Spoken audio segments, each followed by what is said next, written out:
नवाब मलिक ने एक और शगुफा छोड़ा है और ये शगुफा है एनसीबी के जोनल डायरेक्टर समीर वानखेड़े पर उन्होंने इल्ज़ामात लगाए हैं और इन इल्ज़ामात में दो बातें बहुत अहम हैं।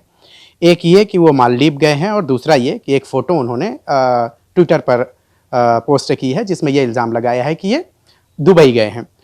घूमना फिरना ये अपनी जगह है, सैर व तफरीह भी अपनी जगह है, लेकिन नवाब मलिक इस फोटो के ज़रिए ये इल्ज़ाम आयद कर रहे हैं कि समीर वानखेड़े अपनी फैमिली के साथ इन जगहों पर जाकर वसूली कर रहे हैं। हमारे साथ इन बातों की तरदीद करने के लिए या इन इल्ज़ामात के बारे में वजाहत करने के लिए ख़ुद समीर वानखेड़े मौजूद हैं। वानखेड़े साहब, ये नई चीज़ जो सामने आई है दुबई जाने की, क्या वो फ़ोटो उस फ़ोटो में किस हद तक सच्चाई है जो नवाब मलिक ने आप पे इल्ज़ामात आयद किए हैं? ये जो इल्ज़ामात लगे काफ़ी घटिया किस्म के इल्ज़ामात हैं, मैं इसकी निंदा करता हूँ। ये तो काफ़ी बड़े मंत्री हैं, तो मैं इनकी इज़्ज़त भी काफ़ी करता हूँ, लेकिन इस तरह के घटिया आरोप लगाना मैं इसका पूरा खंडन करता हूँ। नंबर 1, मैं दुबई ये जो कह रहे हैं, मैं दुबई गया ही नहीं हूँ, पहली बात। दूसरी बात है कि कोई भी इन्वेस्टिगेशन कर ले, उनके पास मशीनरी भी है, वो भी इन्वेस्टिगेशन कर सकते हैं कि मैं दुबई गया हूँ क्यों नहीं, पहली बात। दूसरी बात है रिगार्डिंग मालदीव्स की, ये लॉकडाउन के टाइम पे नहीं गया हूँ, मैं रिसेंटली गया और मेरे बच्चों के साथ में मैं गया था और उसमें मैंने ड्यू कॉम्पिटेंट अथॉरिटी से हेडक्वार्टर से परमिशन लेने के बाद बाकायदा I have gone there in Maldives. और मैं मेरी बहन के साथ भी नहीं गया हूँ। इस प्रकार के घटिया आरोप मेरी जो डेड मदर, उसके अलावा मेरे जो रिटायर्ड फादर और मेरी सिस्टर, उन पे ये जो गाली गलौज, आरोप, गंदे शब्द यूज़ करना, ये लेडी डाउन का जो लफ्ज़ इस्तेमाल किया गया है वो किसके लिए? ये मेरी बहन के लिए यूज़ किया जा रहा है, जो एक एडवोकेट है, जो महिलाओं के लिए लड़ती है, उसके बारे में ऐसे घटिया शब्द इस्तेमाल हो रहे हैं। दुबई आप वाकई कभी नहीं गए थे? I have never been Dubai. मेरे सर्विस के टेन्योर में मैं कभी दुबई नहीं गया हूँ और ये मैं पूरी कन्विक्शन के साथ कहता हूँ।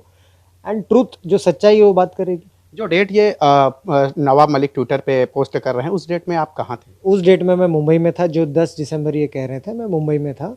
ये जानकारी कर सकते हैं, एयरपोर्ट से उनके स्टाफ से भी निकाल सकते हैं इसकी जानकारी। अहम सवाल ये है कि ये लड़ाई आखिर कब थमेगी?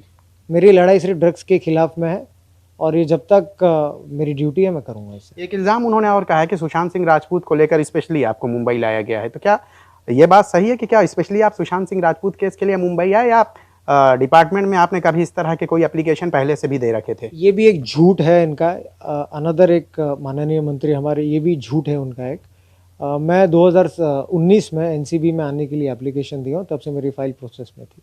तो ये भी दूसरा एक झूठ है जो पब्लिक के सामने मैं कहना चाहता हूँ। उनका आखिरी सवाल है मेरा कि उनका ये इल्ज़ाम है कि ज़िद के लिए जो है उन्होंने आपने उनके दामाद को जो है गिरफ्तार किया है। ये एक ज़िद थी जो उन्होंने नारकोटिक कंट्रोल ब्यूरो की कार्रवाइयों पे सवाल खड़े किए थे। तो क्या ये वाकई ईगो क्लैशेस चल रहे हैं इस? मेरी कोई ज़िद नहीं है, मैं एक छोटा सा सरकारी मुलाजिम हूँ, I am a salaried person. मेरी कोई ज़िद नहीं है, मैं पब्लिक का सर्वेंट हूँ, भारत सरकार का एक नौकर हूँ मैं। जी, आखिरी सवाल है मेरा, अनन्या पांडे को बुलाया गया था, क्या है इस कार्रवाई में, उसके बारे में जानना चाहता हूं। उस बारे में मैं कोई भी आपको टिप्पणी नहीं दूंगा क्योंकि इन्वेस्टिगेशन जारी है। बहुत बहुत शुक्रिया हमसे बात करने के लिए। तो ये थे समीर वानखेड़े जिन्होंने अपने ख्यालात का इजहार किया। तो कुल मिला के जो ट्विटर पे जो फोटो पे पोस्ट की गई है, उस फोटो की सच्चाई क्या है ये आपने जान ली है, क्योंकि वो खुद कह रहे हैं कि वो जिंदगी में कभी दुबई गए नहीं और मालदीव वो गए हैं, तो उसके लिए वो जो सरकारी अहकामात हैं और सरकारी जो फॉर्मेलिटीज़ है वो अदा करके गए। मुंबई से ईटीवी भारत के लिए शाहिद अंसारी।